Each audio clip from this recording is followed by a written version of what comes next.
Um asana de equilíbrio de pé. Normalmente os asanas de equilíbrio de pé, eles são feitos num pé só. E aí é importante observar que qual é o pé que fica no chão primeiro. A gente tende a fazer sempre primeiro o lado esquerdo antes de fazer o lado direito. Então, se a gente for fazer uma posição de equilíbrio vertebral em pé, a gente vai considerar o pé que está no chão. Vertebral de pé, nós poderíamos fazer o Dhanurdasana. Deixa o pé esquerdo no chão, joelho bem estendido, levanta a perna direita, puxa esse joelho para o peito, deixando a coluna bem alinhada. Então observe que as posições de equilíbrio, normalmente, você tem que fazer um esforço de alinhamento da coluna. Quanto mais alinhada ela estiver, mais estável é a posição, tonificando essa musculatura e, ao mesmo tempo, utilizando um esforço de tração para alinhar a coluna e aumentar o espaço entre as vértebras. Então, tração, às vezes, você nem precisa fazer um asana exclusivo de tração. Muitas vezes, ele já está embutido na própria movimentação, no próprio esforço que a gente faz na execução dos outros asanas. Então, aqui vamos colocar o Dhanurdasana.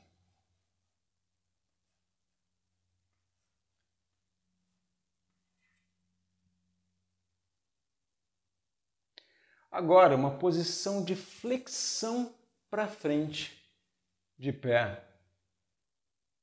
Poderíamos fazer, então, toda a posição em pé que a gente vai fazer uma flexão com a coluna para frente. Aí é importante observar o que difere uma flexão e, às vezes, alguns asanas que parecem uma flexão, mas não são. Por exemplo, quando a gente faz o movimento de flexão da coluna para frente, no Padahastasana, uma das formas de executá-lo é descendo a coluna bem estendida, tracionando os braços, empurrando os quadris lá para trás, girando eles para cima, e às vezes nós paramos aqui no meio do caminho, tracionando os braços, tracionando a coluna. Se ficarmos aqui, é um asana, só que nós não apesar do tronco estar inclinado para frente, os quadris acompanham, induzem o movimento, sua coluna vai estar estendida, suas vértebras vão estar alinhadas, não vai ter uma flexão das vértebras da coluna. Desse ponto para baixo, aí você normalmente precisa fazer a curva que vai trabalhar o alongamento das pernas e o alongamento das costas e o giro das vértebras. Aí nós temos uma flexão. Até então, era apenas uma tração. Então vamos colocar aqui Padahastasana.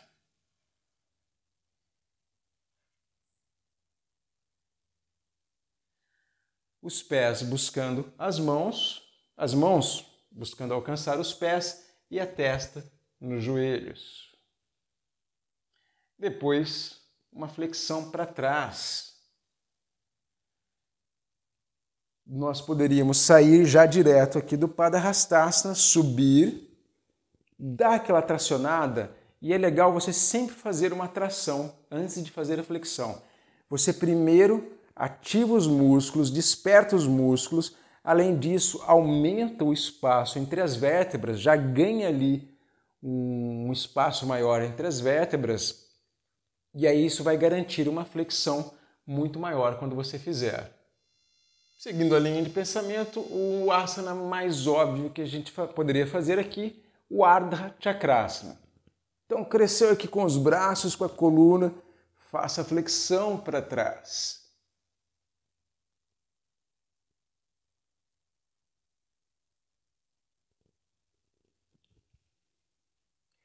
Então, nós temos aqui o Ardha Chakrasana.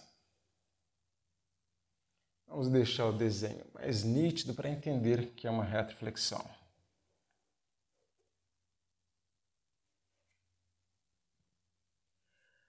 O interessante é observar que há asanas que combinam vários efeitos sobre a coluna. Por exemplo, nós temos o asana de equilíbrio vertebral, que é o Radhanatarajasana, que você tem aqui uma flexão da coluna para trás,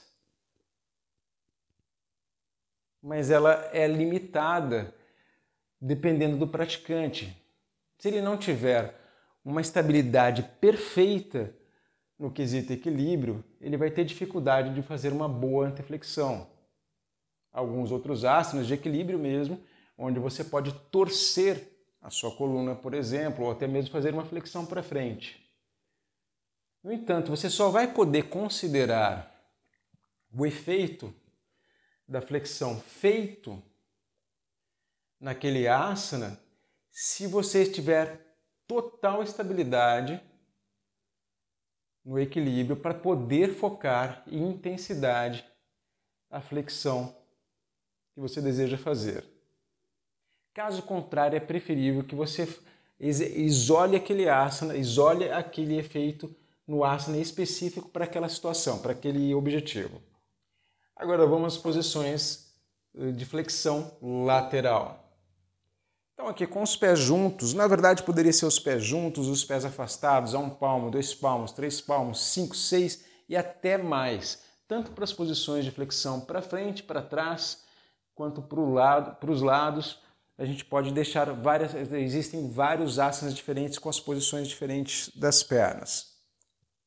Então nós poderíamos fazer aqui o Nitambasana. Primeiro dá aquela tracionada para alinhar as vértebras. A tração ela é interessante tanto para dar aquela alinhada nas vértebras e aumentar o espaço entre as vértebras antes de você fazer a flexão, quanto fazendo depois da flexão, quando você volta da posição, dá aquela tracionada de novo para dar aquela realinhada nas vértebras. Então não só a compensação vai ajudar a alinhar as vértebras, mas a tração também vai ajudar bastante. Então aqui, podemos fazer o Nitambasana ou o Chandrasana, mantendo os quadris no centro e observando que sempre o ombro de cima, o braço de cima, ele tem que ficar levemente girado para trás, evitando esse giro, esse erro comum nas flexões laterais. Além disso, deixo o abdômen encaixado, peito aberto, o ombro e o braço aqui por cima da cabeça e o olhar tendendo para cima. Então você faz o esforço de olhar para cima, girando o tronco para evitar esse giro que vai desmontar a flexão lateral. Então vamos colocar aqui Chandrasana.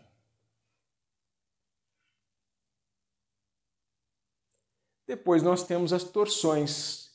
As torções em pé, oficialmente nós temos um asana só, que é o Purnasana.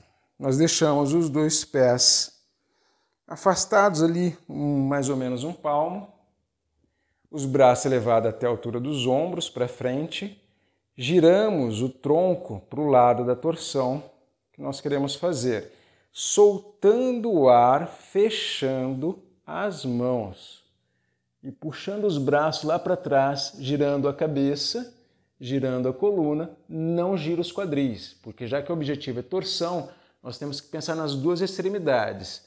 Uma gira para um lado, a outra talvez não precisa girar para o outro lado, mas ela fica estável, porque se ela girar junto, você diminui o efeito da torção.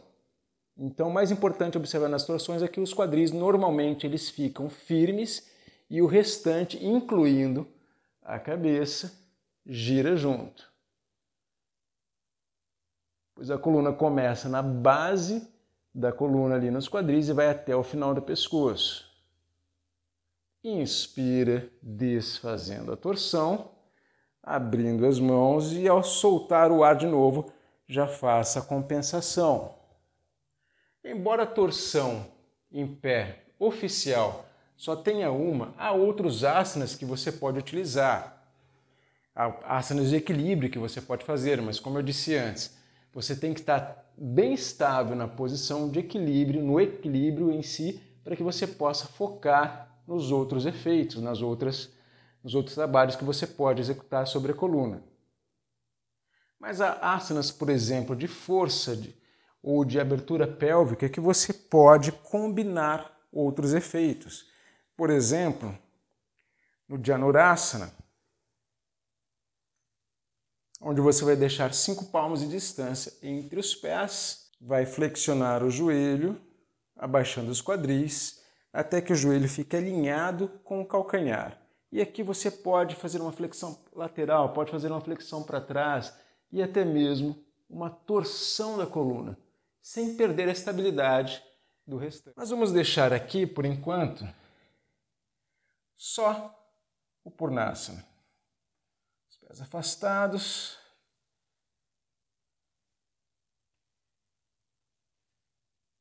Olhando lá para trás.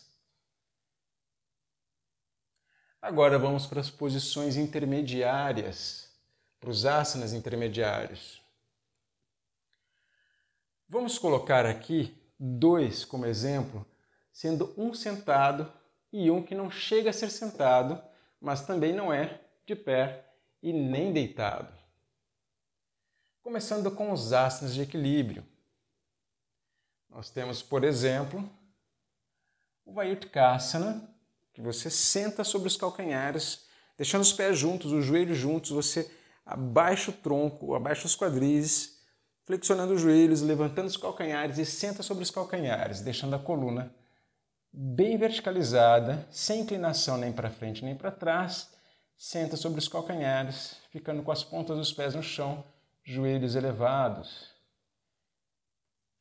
E as mãos descansando sobre os joelhos ou em alguma outra posição. Aqui nós temos uma posição de equilíbrio sentada. Mas poderíamos também fazer um outro asana de equilíbrio que não chega a ser sentado, por exemplo, o Bahu Padasana.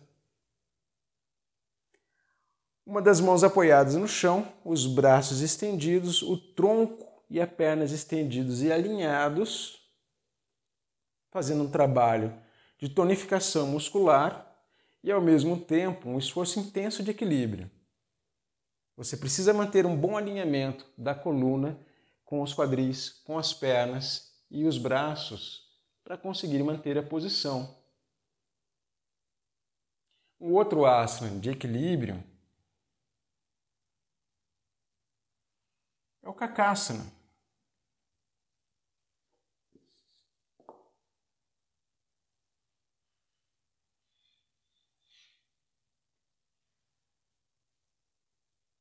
Nós apoiamos os joelhos sobre os braços, transferimos o peso, tiramos os pés e nos equilibramos apenas com o apoio das mãos no chão. Mas ainda assim há um outro esforço interessante que às vezes o iniciante não percebe, por falta ainda de força e consciência corporal. Ele tende a ficar com a coluna muito curvada, tentando se equilibrar, ajeitar os joelhos sobre os braços e manter a posição. Mas depois que você tem uma certa consciência corporal e uma estabilidade na posição, o esforço que você deve fazer no Kakasana é de abrir o peito e empinar os quadris, fazendo o esforço de tirar o peso que está apoiado aqui nos braços. E aí você ativa e fortalece muito os músculos posteriores da coluna, os músculos das costas. Mesmo porque a tendência do Kakasana, essa variação Radha Kakasana, que é a variação completa, mas nós temos ainda o Maha Kakasana, que é a evolução desse, que nós vamos subir as pernas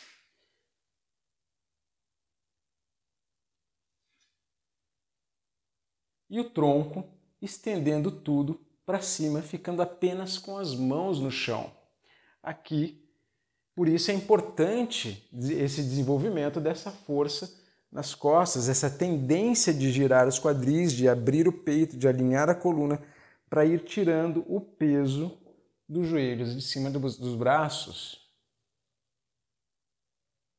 Então não é um trabalho de força só de equilíbrio nos braços, porque o importante é a coluna vertebral, mas é a tonificação dos músculos, então, das costas, especialmente das costas, para que você uma hora consiga subir com a coluna alinhada, com o corpo inteiro estendido.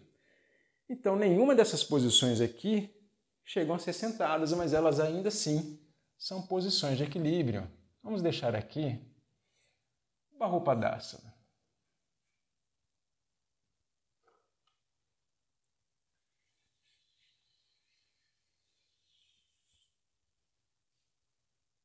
Agora as posições de flexão para frente. Vamos fazer uma brincadeira aqui, que as posições de flexão para frente, as posições de flexão, especialmente as de frente e para trás, basicamente todas que nós conseguimos fazer em pé, nós vamos conseguir fazê-las sentadas ou intermediárias, ou nas variações deitadas. Então, por exemplo, o Paschimottanasana, nós temos um asana parecido. Em relação ao Padarastasana, nós temos um asana parecido, que é o Paschimottanasana. Tem as pernas estendidas para frente, os quadris apoiados no chão, o tronco flexiona para frente, levando as mãos até os pés e a testa até os joelhos. Temos ainda a variação do Viparita Paschimottanasana, que vai ter as pernas para cima, as costas no chão, e é importante nas variações de flexão para frente deitadas, que tem as costas no chão, é que a cabeça vá na direção da flexão, neste caso, dos joelhos.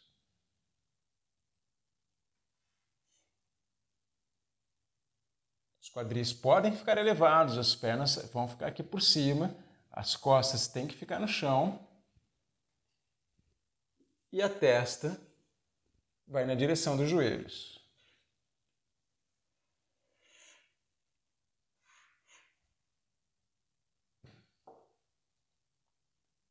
Então, é quase o mesmo asana feito na variação sentada e na variação deitada. Pode ser com os pés afastados, pode ser com uma das pernas flexionadas. Agora, um asana que seja de flexão para frente e não seja necessariamente deitado. Nós podemos fazer este asana, onde nós temos o joelho apoiado no chão, os quadris elevados, a outra perna estendida para frente e o tronco flexionado para frente.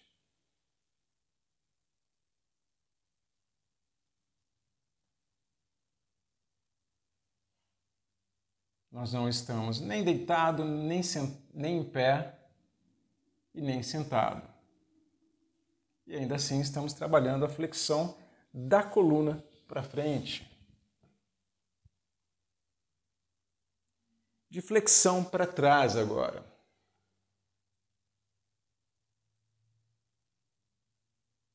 E aí tem um asana que é muito interessante. Tem dois asanas que criam uma certa confusão, que é o Ustrasana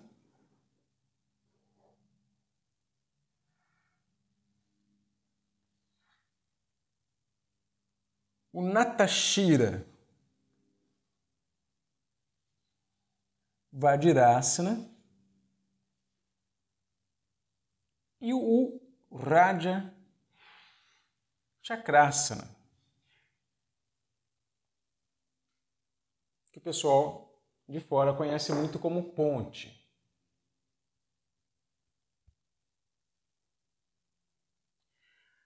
A princípio, se você olhar aqui para o Ustrasana e o Natashira Vajrasana, eles são iguais, mas eles têm detalhes na execução que são diferentes. O Ustrasana, você começa sentado sobre os calcanhares, toca com as mãos nos calcanhares, levanta os quadris, empurrando os quadris para frente, desenrolando a coluna, por último a cabeça para trás. É um movimento de elevação, então você faz a princípio inspirando. Já o Natashira Vajrasana, você começa com os quadris elevados, com as mãos na cintura e inclina o tronco para trás, podendo ou não pôr as mãos nos calcanhares. Da mesma forma, o Ustrasana, você começa com as mãos nos calcanhares, isso é importante. Você levanta os quadris, inclina o tronco para trás e aí pode variar a posição das mãos, puxando as mãos para trás, paralelos à cabeça, fazendo até mesmo uma torção. Pode fazer da mesma forma. As mesmas variações da posição dos braços no Ustrasana podem ser utilizadas na variação do Natashira Vajrasana. A diferença é que um começa sentado e aí você sobe os quadris e inclina o tronco para trás. O outro começa com os quadris no alto e depois você inclina o tronco para trás. Esse é feito com inspiração, porque todo movimento feito para cima é feito com inspiração. Esse é feito com expiração. Todo movimento para baixo é feito com expiração. Nós vamos ver melhor essas regras na hora das regras gerais de execução. Já o Chakrasana, o Raja Chakrasana, que é o Chakrasana completo, aqui nós temos o Ardha Chakrasana, que é metade do Chakrasana. É a flexão para trás. Ele pode entrar em todas as classes, dependendo da onde a gente sai para executá-lo. Então, nós podemos começar com as costas no chão, as pernas flexionadas, as mãos apoiadas atrás dos ombros e levantar aqui os quadris, as costas, a cabeça, por último os ombros, depois estendendo os ombros e fazer o arco. Nós saímos da posição deitada para o Chakrasana. Então ele poderia entrar aqui, mas não é o ideal.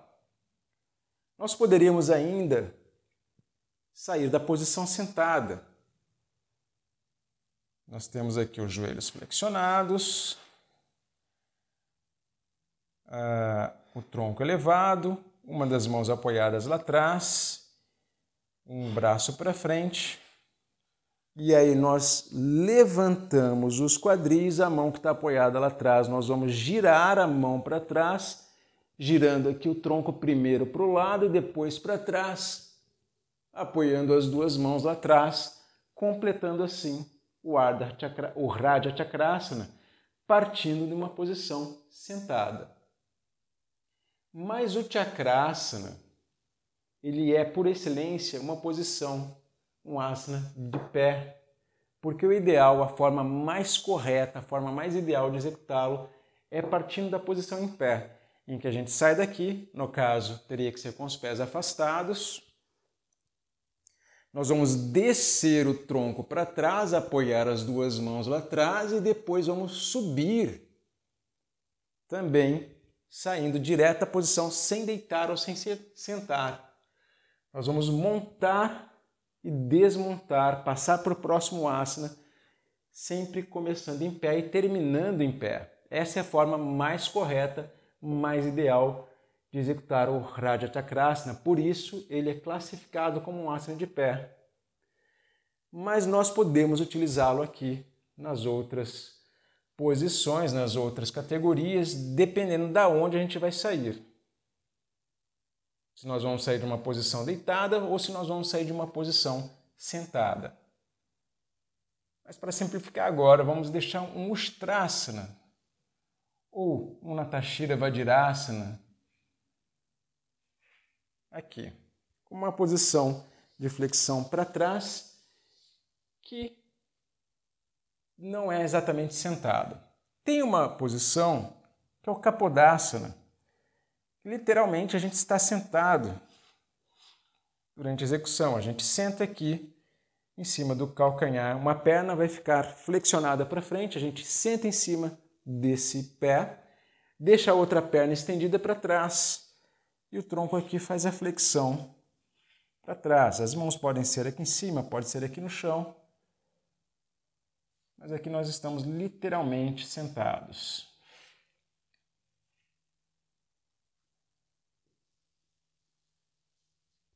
Agora, uma flexão lateral, na variação intermediária. Nós temos, por exemplo, Janu Sirshasana.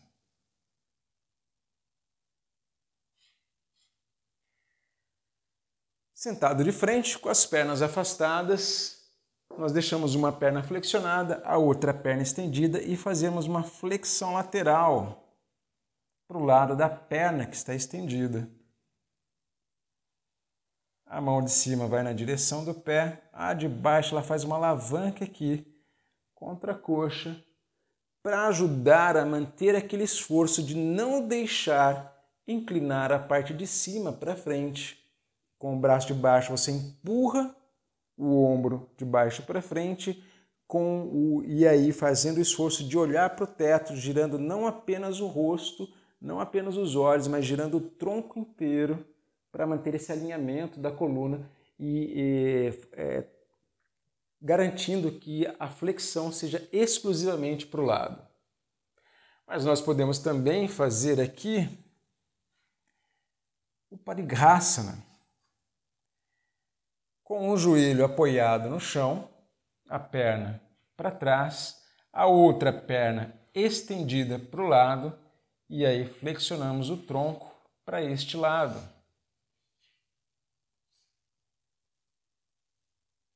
Não estamos nem sentados e nem em pé. Então vamos deixar aqui o Dhanurasana.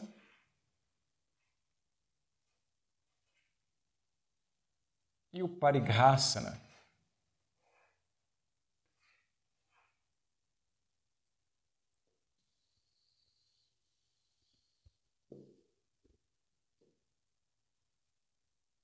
Agora as torções. As posições intermediárias, nos asanas intermediários, nós temos uma variação maior de torções. Nós temos, por exemplo, o Matsyendrasana, onde a gente deixa uma das pernas, por exemplo, uma variação aqui estendida para frente, a outra perna vem por cima, flexionada, apoia o pé lá do outro lado, o tronco gira para o lado da perna que está elevada. E o outro braço ele vai fazer uma alavanca contra a coxa, enquanto o outro braço apoiado no chão ou elevado puxa o tronco na outra direção. Então, por exemplo, se a perna esquerda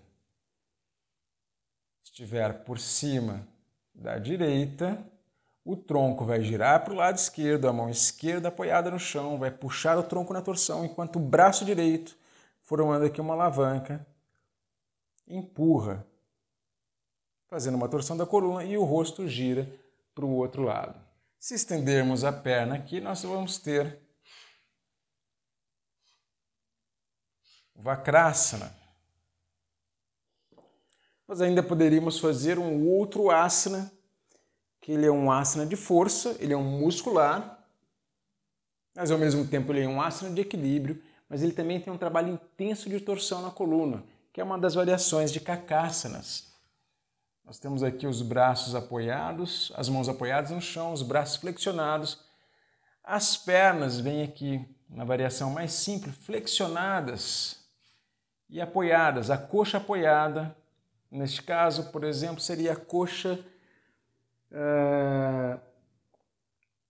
esquerda apoiada sobre o braço direito, olhando para frente, ou melhor ainda, olhando para o lado para intensificar a torção. Você tem uma torção aqui da sua coluna, treinando equilíbrio e treinando ao mesmo tempo força. Nós vamos deixar aqui, como exemplo, o Matsyendrasana. Agora não me vem à mente outro asana que seja exclusivo de torção,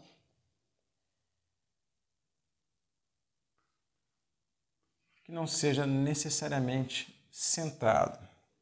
Vamos deixar esse exemplo de Kakhasan. O foco aqui é força. Agora vamos para os asanas deitados. Primeiro de equilíbrio.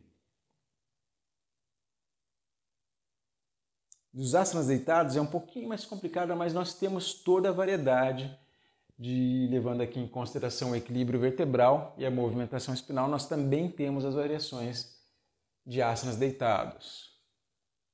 De equilíbrio, nós temos, por exemplo, O Merudandasana.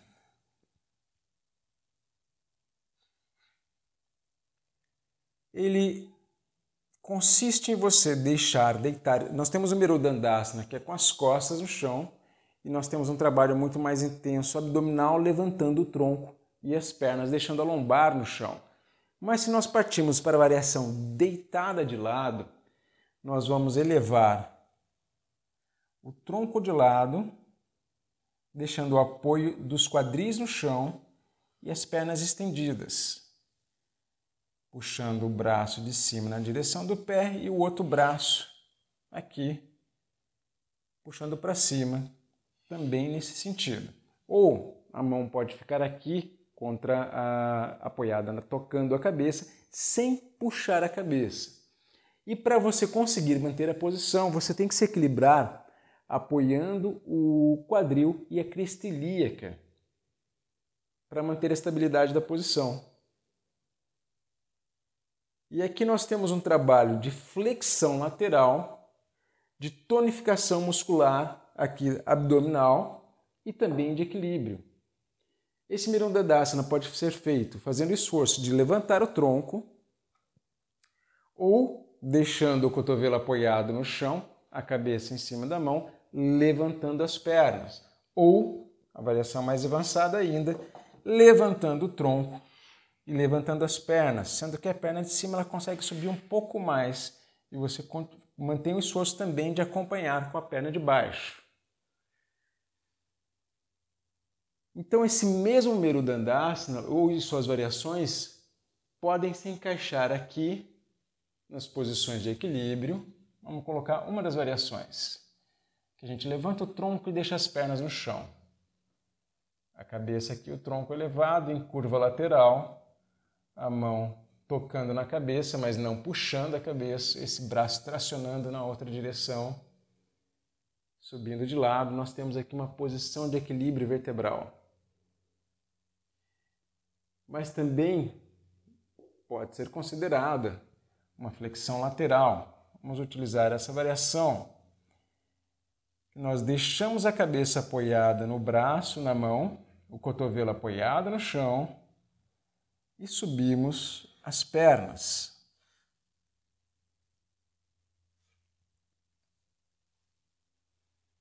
Ainda assim, tem um trabalho intenso de fortalecimento do abdômen. Na verdade, o que seria mais eficaz para a flexão lateral seria esse.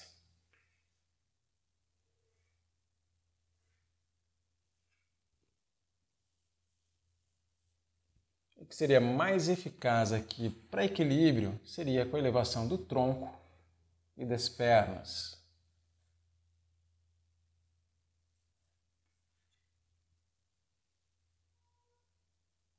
Agora de flexão para trás.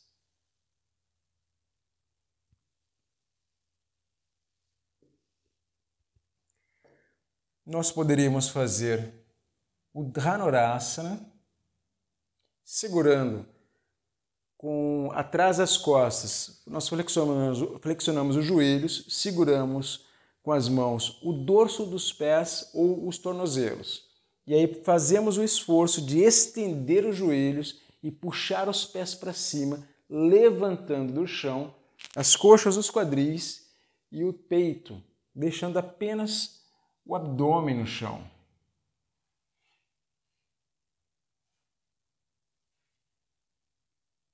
É uma das variações, ou a cabeça puxando lá para trás, fazendo um trabalho intenso do pescoço também. Mas nós temos um outro asana de flexão para trás, que às vezes cria um pouco de confusão, que é o Bhujangasana. Porque você não está literalmente deitado, mas nós normalmente partimos das posições horizontais ou deitadas. No caso do Bhujangasana, ele pode ser executado de duas formas. Existe uma forma mais ideal e uma forma menos ideal. A forma menos ideal é saindo da posição deitada, nós vamos estender os braços, levantando o tronco, puxando a cabeça para trás, fazendo aqui a curva da coluna, mantendo os quadris no chão. Uma outra forma é partindo dessa posição, que é o Kurmasana.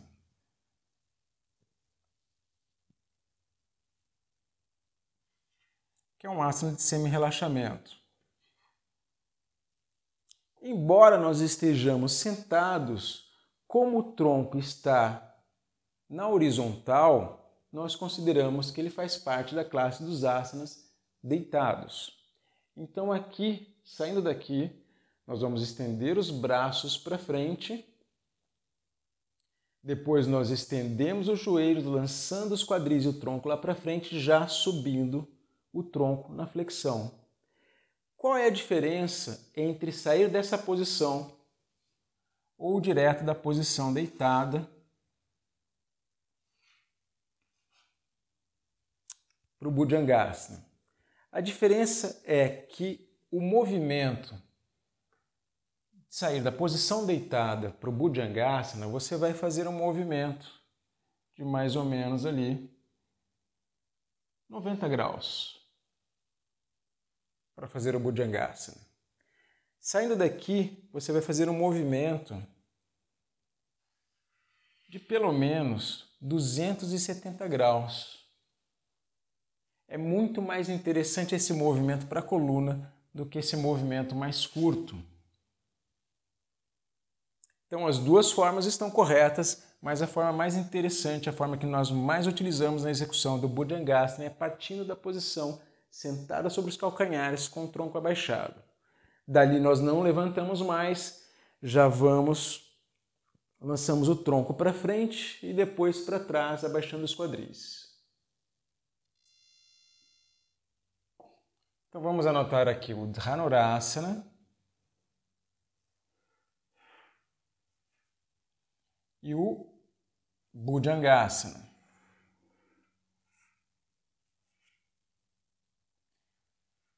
Outra curiosidade interessante sobre o Bhujangasana é que ele é inspirado na cobra naja, mas há escolas que traduzem o nome e colocam o nome de cachorrinho olhando para cima. Bom, por isso que a gente prefere não utilizar as traduções para manter a tradição e a correção da nomenclatura. Agora vamos para as posições de torções. Novamente nós temos uma certa limitação de variedade de posições de torção na classe dos asanas deitados. Praticamente nós temos apenas o Chalanasana. Nós deitamos de costas no chão, estendemos um braço para o lado, giramos o rosto para aquele lado e com a mão oposta a gente vai puxar, no caso desse exemplo, a gente vai puxar o joelho esquerdo com a mão direita, girando os quadris, torcendo a coluna. Diferente das outras variações sentadas em pé, que a gente tem como base os quadris que ficam firmes e a gente gira o resto da coluna, dessa vez nós vamos ter o ombro firme aqui no chão.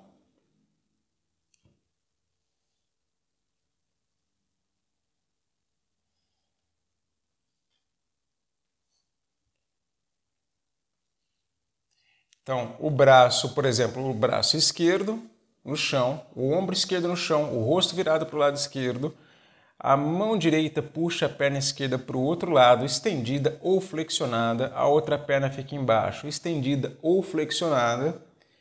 E aí os quadris giram, a coluna gira, praticamente as costas inteiras saem do chão. Mas você precisa manter o ombro no chão, porque ele vai ser o seu medidor do grau de flexibilidade. A sua perna vai ser o medidor do grau de torção. Quanto mais você conseguir girar a perna com a intenção de encostar o pé do outro lado, melhor. Só que o ombro não pode sair do chão. Aí nós temos as variações com as duas pernas estendidas, com uma estendida, a outra flexionada, com as duas flexionadas, as duas juntas, ou uma embaixo, outra em cima. Mas fora o Chalanasana, não me vem à memória outro asana deitado de torção. Agora, para aumentar a sua gama de possibilidades de asanas que você pode colocar aqui, o melhor livro de consultas, o livro mais completo de asanas do mundo de yoga, é o Tratado de Yoga do Mestre De Rose. Esse livrinho aqui, Tratado de Yoga, do Mestre De Rose. Aqui nós temos pelo menos 2.116 asanas catalogados, divididos em classes de asanas. São asanas em pé, sentados ou deitados. Se são asanas de equilíbrio, anteflexão, retroflexão, flexão lateral, torção, abertura pélvica e suas famílias e variações de cada asana. E mesmo assim, uma vez que você entenda todos os princípios que definem como o asana deve ser executado com segurança, você pode criar variações em cima do que tem aqui. Embora aqui tenha 2.116, ele dá espaço para uma série de variações dos mesmos asanas que já tem aqui.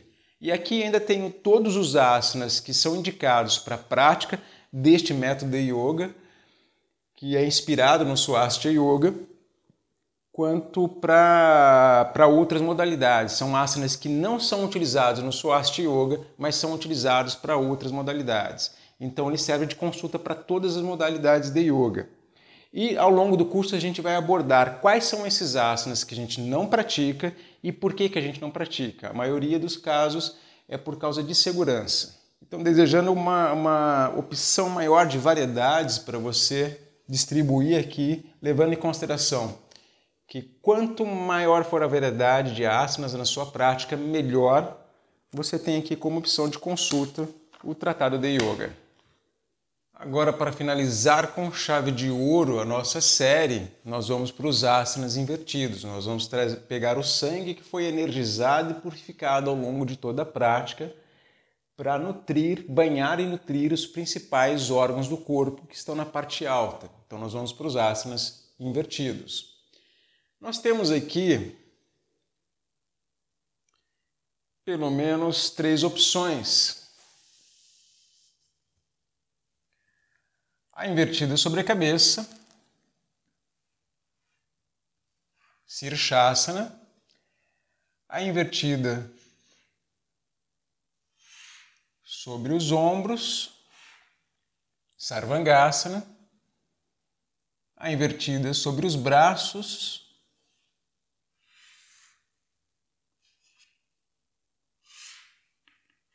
pode ser com os braços estendidos, pode ser com os braços flexionados.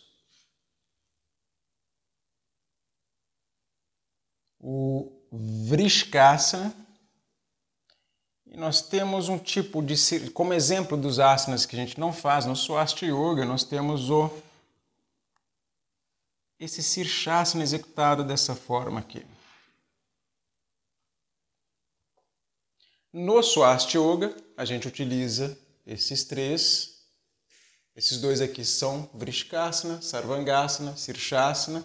Essa é uma modalidade, uma variação de Sirshasana que a gente não utiliza no Swastika Yoga. Agora vamos entender cada um deles. Para o objetivo que a gente busca aqui, que é trazer o sangue para a parte mais alta do corpo, pelo máximo de tempo possível, e os tempos ideais estão acima de 10 minutos, o Vrishkasana apresenta um problema. Ele é um asana de exigência extrema de força e muita habilidade do praticante e poucos realmente conseguem fazê-lo. Muito mais pessoas conseguiriam fazer se tivessem mais dedicação, mais disciplina, mas poucos realmente se dedicam realmente a conseguir executá-lo. E mesmo assim, ficar 10 minutos nele precisa um desempenho muito elevado do praticante para chegar a esse ponto. Então, nós costumamos utilizar o Vrishkasana nesse meio. Ele é mais interessante. Para aquilo que a gente quer, uma permanência mais longa, a gente utiliza o Sirshasana e o Sarvangasana. No entanto, o asana mais eficaz para esse trabalho e mais seguro, apesar das aparências, o mais seguro é o Sirshasana, que é invertido sobre a cabeça. O Sarvangasana ele é muito utilizado em escolas que trabalham com pessoas que têm uma saúde mais limitada e, às vezes, para o praticante que tem um desempenho físico mais limitado. Mesmo assim, eu procuro sempre deixar para ensinar o Sarvangasana para o aluno mais antigo, porque ele é um asana que ele faz um trabalho diferente do que o Sirshasana faz, um trabalho muscular diferente. E é preciso, sim, desenvolver a habilidade, treiná-lo para desenvolver as habilidades que são exigidas nele. Só que se eu ensino para o aluno iniciante o Sarvangasana, ele vai conseguir fazer com mais facilidade e sempre na hora de fazer a invertida, ele vai preferir fazer aquele que ele já consegue do que treinar aquele que ele não consegue. E esse aqui, embora às vezes ele é dito como um preparatório para esse, ele não desenvolve a musculatura necessária do jeito que precisa ser desenvolvida para você um dia conseguir fazer o Sirshasana. Então a melhor opção que você tem é, se você não consegue fazer o Sirshasana, a invertida sobre a cabeça, você vai fazer o Grivasana.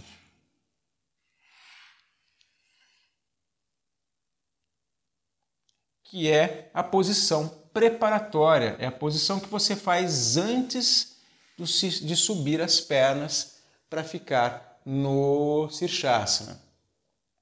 Como o próprio nome já diz, o Sirshasana, Sirsha é cabeça, é o apoio sobre a cabeça, Grivasana, griva é pescoço. Então o foco do Grivasana é fortalecer principalmente o pescoço, mas também a musculatura das costas, do abdômen, especialmente lombar e glúteos, para preparar o corpo, principalmente o pescoço, que até então só sustentou o peso da cabeça e agora vai sustentar o peso do corpo inteiro, para que um dia você consiga fazer o Sirshasana, seguindo todas as regras de não utilizar impulso.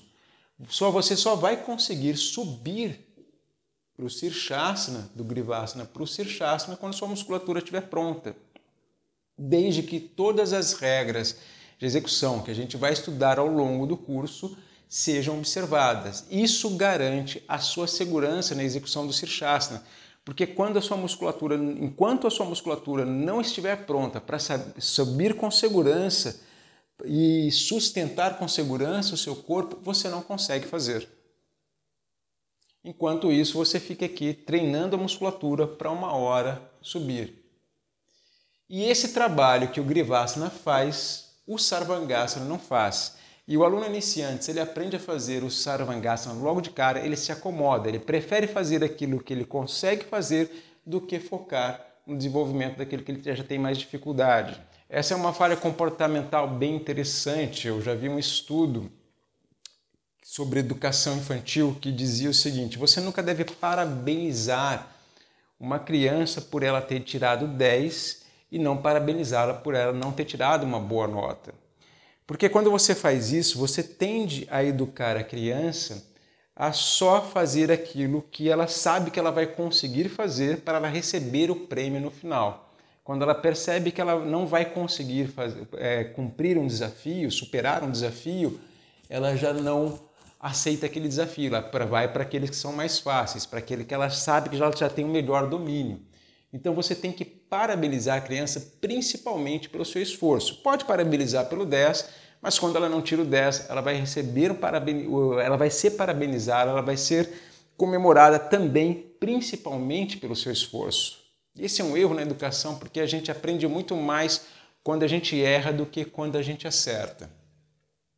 A tendência quando a gente acerta é meio que se acomodar. Então, a gente vê esse padrão comportamental no aluno, que às vezes aprende o mais fácil e tende a querer não treinar o Sirshasana e ficar acomodado no Sarvangasana.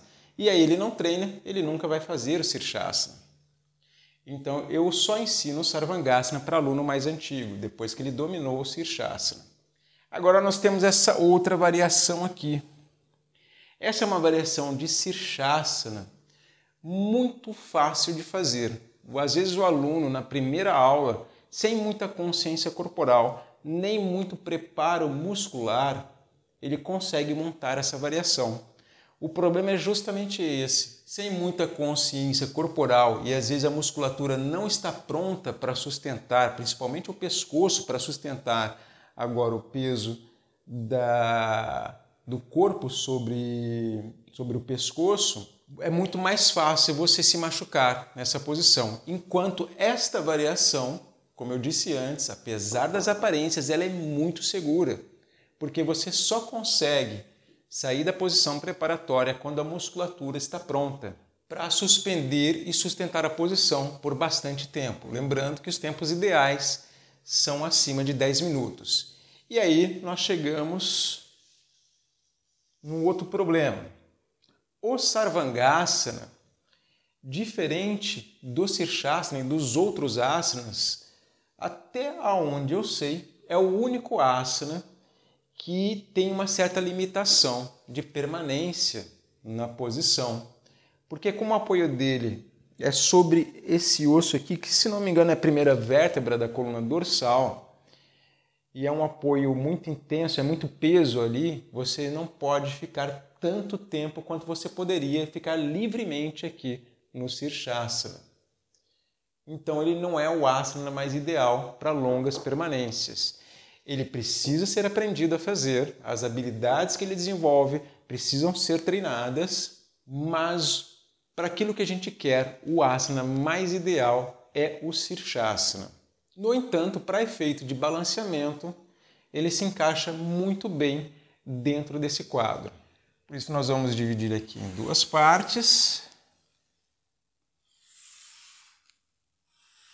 deixando duas opções de invertida.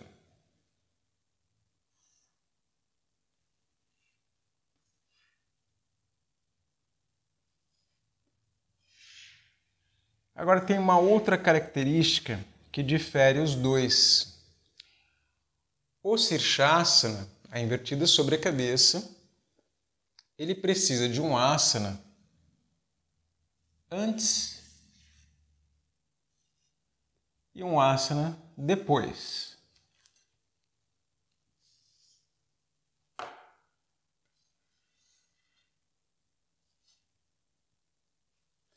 Aparentemente eles são bem parecidos, aqui muda o que é feito depois.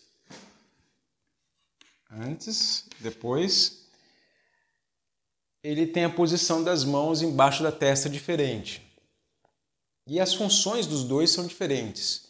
O Kurmasana, que é feito antes, permite que você descanse, recupere o fôlego antes de executar a invertida sobre a cabeça. Mais descansado, mais consciente.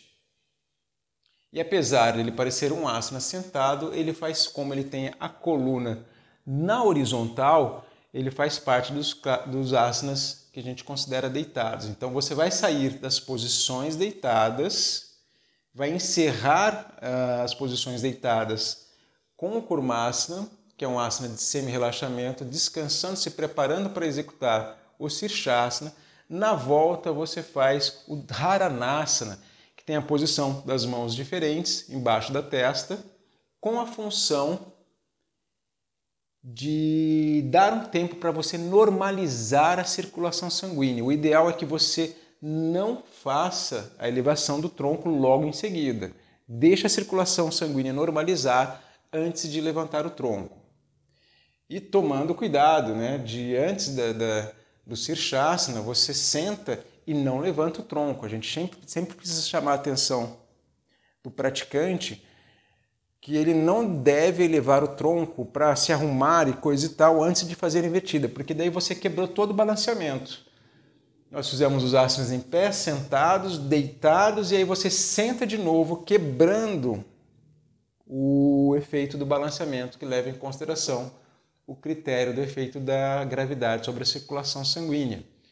Então permaneça deitado, da posição deitada você vai dar o jeito de sentar sem verticalizar o tronco e em seguida passar para o Sirshasana e depois descansar. Não são asanas de compensação. É uma preparação antes e um descanso depois. O Sarvangasana, diferentemente, ele exige um asana de compensação. Como ele força muito a cabeça e o pescoço nessa flexão, nós precisamos de uma flexão depois que compense. Tradicionalmente, a gente utiliza o Matsyasana, apoiando o topo da cabeça no chão, fazendo um arco com a coluna para cima, os quadris apoiados no chão, as pernas estendidas ou flexionadas, para frente no chão ou suspensas, os braços descansando no chão ou sobre o abdômen ou também suspensos, utilizando aqui a força das costas e do pescoço para aumentar o arco. Ou qualquer outro asana que faça a flexão do pescoço para trás. Então essas são as regras básicas de balanceamento, os critérios básicos de balanceamento para você conseguir montar uma série que seja muito mais eficaz e ao mesmo tempo muito mais segura. Para o profissional, isso aqui não é o suficiente para você começar a dar aula. Há ainda várias outras regras muito específicas na execução do asana, na execução de alguns asanas, na combinação de alguns asanas que vão ser aprendidas ao longo do curso, e tem muita coisa que a gente aprende também com o tempo de experiência. Às vezes, algumas regras funcionam para um tipo de praticante, não funcionam para outro tipo de praticante. Então, por isso é muito importante tanto o praticante quanto o profissional estudarem constantemente, elegerem a modalidade a que vão se dedicar e estudarem com frequência para se aprimorar constantemente. Yoga é uma filosofia de vida muito profunda e muito extensa que você está sempre aprendendo, tanto com aquilo com o que você estuda, que você assimila através do conteúdo teórico, mas principalmente através da sua experiência, colocando aquilo em prática. Alguns profissionais se sentem desconfortáveis de que o aluno tenha acesso a esse tipo de informação. Na verdade, você acaba conquistando alunos muito mais fidelizados quanto mais conhecimento você compartilha com ele. E quando ele aprende, ele se torna um praticante efetivo. Esse aqui é apenas o básico do conhecimento que ele precisa para praticar com mais segurança, com mais conforto, mas o aprendizado é muito maior quando é compartilhado através de experiência entre alunos e profissionais. Então, com o instrutor, ele sempre vai estar aprendendo mais, ele sempre vai estar recebendo correções, estímulos, e vendo outros praticantes, ele vai estar sempre se instigando a se aprimorar e trocando experiências muito específicas. Então, quanto mais conhecimento você compartilhar com seus alunos, mais eles vão querer aprender, mais fidelizados e mais praticantes efetivos de yoga eles serão.